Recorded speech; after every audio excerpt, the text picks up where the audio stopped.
ഇനി വീഴില്ല. സ്വർണ്ണവില വീണ്ടും ട്രാക്കിലായി. ഇന്ന് വിലയിൽ മികച്ച മുന്നേറ്റം, രാജ്യാന്തര വിലയും റെക്കോർഡിലേക്ക്. പ്രതീക്ഷകൾ തെറ്റിച്ചില്ല. ഇന്ന് സ്വർണ്ണവില ഉയർന്നു. ഇന്നലെ ഉയരുമായിരുന്ന വിലയാണ് അപ്രതീക്ഷിത സാഹചര്യങ്ങളാൽ ഇന്ന് കുതിക്കുന്നത്. യുഎസ് ഫെഡറൽ റിസർവ് പലിശ നിരക്ക് 0.25% വെട്ടിക്കുറച്ചതാണ് സ്വർണ്ണത്തിന് ആശ്വാസമായത്. കേരളത്തിൽ വില കുതിച്ചതോടെ സാധാരണക്കാർക്ക് സ്വർണം വാങ്ങാനുള്ള പ്രതീക്ഷ വീണ്ടും മങ്ങുന്നു. രാജ്യാന്തര വിലയിലും മികച്ച മുന്നേറ്റമാണ് സംഭവിച്ചിരിക്കുന്നത്. കേരളത്തിൽ കന്നിമാസം തുടങ്ങിയതിനാൽ പരമ്പരാഗത ആഘോഷങ്ങളെല്ലാം വളരെ കുറവായിരിക്കും. പ്രത്യേകിച്ച് ശുഭകാര്യങ്ങളൊന്നും ഈ സമയത്ത് നടത്താറില്ല. അതിനാൽ സ്വർണ്ണാഭരണം വാങ്ങുന്നവരുടെ എണ്ണവും വളരെ കുറവായിരിക്കും. ഇപ്പോൾ വില കുതിച്ചതും സ്വർണം വാങ്ങാനുള്ള സാധാരണക്കാരന്റെ ശ്രമങ്ങളില്ലാതാവുന്നു. ഒരു പവൻ ആഭരണം വാങ്ങാൻ പോലും സാധാരണക്കാർ കഷ്ടപ്പെടേണ്ടിവരും. ഇന്നത്തെ സ്വർണ്ണവില. ഇന്ന് ഒരു ഗ്രാമിന് 15 രൂപ ഉയർന്ന് 10,205 രൂപയായി.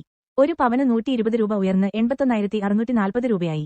ഇന്നത്തെ വിലപ്രകാരം 10 ഗ്രാം സ്വർണം വാങ്ങാൻ 1,02,050 രൂപയാവുന്നു. 24 കാരറ്റ് സ്വർണത്തിന് ഒരു ഗ്രാമിന് 11,133 രൂപയും പവന് 89,064 രൂപയുമാവുന്നു. 18 കാരറ്റിന് ഒരു ഗ്രാമിന് 8,350 രൂപയും പവന് 66,800 രൂപയുമാണ്. രാജ്യാന്തര സ്വർണ്ണവില ഇന്ന് ശക്തമായി കുതിക്കുന്നു. ഇത് പുതിയ റെക്കോർഡിലേക്ക് ഉയർന്നേക്കും. ഇന്നത്തെ സ്പോട്ട് സ്വർണ്ണവില ഔൺസിന് $3,657.45 വെള്ളി വിലയും മുന്നേറുന്നു. സ്വർണ്ണവില ഇന്നലെ കുതിച്ചിരുന്നെങ്കിൽ ഇതിലും അപ്രതീക്ഷിത റെക്കോർഡിലേക്ക് എത്തുമായിരുന്നു. ആഭരണം വാങ്ങാൻ എത്ര രൂപ കരുതണം? ഇന്ന് വീണ്ടും സ്വർണ്ണവില കുതിക്കുന്നു. തുടർച്ചയായ 2 ദിവസത്തെ ഇടിവിന് ശേഷമാണ് ഇന്നത്തെ കുതിപ്പ്. ഇന്ന് കേരളത്തിൽ നിന്നും ഒരു സ്വർണ്ണാഭരണം വാങ്ങാൻ എത്ര രൂപ ചിലവഴിക്കേണ്ടി വരും? 5% പണിക്കൂലി, 3% GST, ഹോൾമാർക്ക് ചാർജ്, 53 രൂപ 10 പൈസ എന്നീ ചാർജുകൾ ഈടാക്കുമ്പോൾ ഒരു പവൻ ആഭരണം വാങ്ങാൻ ഏകദേശം 88,335 രൂപ നൽകേണ്ടിവരും.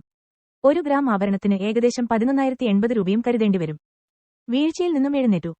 ഇന്നലെ സ്വർണ്ണ നിക്ഷേപങ്ങളിൽ നിന്നുള്ള കനത്ത ലാഭമെടുപ്പ് കാരണം സ്വർണ്ണവില മുക്കുത്തി വീണു. എന്നാൽ ഇന്ന് ശക്തിയാർജിച്ചിരിക്കുന്നു. അമേരിക്കയുടെ പലിശ നിരക്ക് വെട്ടിക്കുറച്ചതാണ് സ്വർണ്ണവിലയിലെ മുന്നേറ്റത്തിന് വഴിയൊരുക്കുന്നത്. സ്വർണ്ണവില കുതിക്കുന്നതിനാൽ മറ്റ് നിക്ഷേപങ്ങളെക്കാൾ സ്വർണ്ണ നിക്ഷേപങ്ങൾക്ക് ഡിമാൻഡ് ഉയരും. ഇത് വീണ്ടും സ്വർണ്ണത്തിന്റെ കരുത്ത് വർദ്ധിപ്പിക്കുന്നു. സ്വർണം വാങ്ങുന്നോ അതോ വിൽക്കുന്നോ? സ്വർണ്ണവില വീണ്ടും ഉയർന്നതോടെ സ്വർണ്ണാഭരണം വാങ്ങിക്കൂട്ടാൻ എല്ലാവർക്കും സാധിക്കണമെന്നില്ല.